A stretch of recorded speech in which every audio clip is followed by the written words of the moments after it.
Are you a scared trader?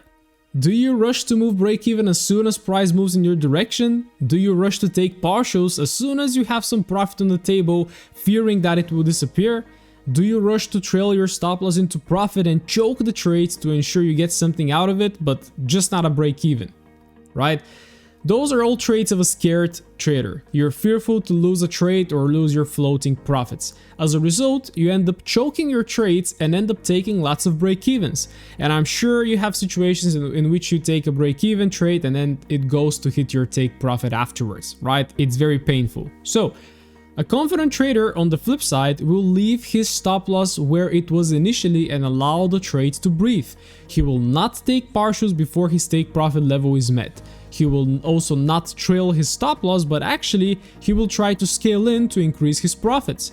So please start trusting your setups and stop micromanaging them.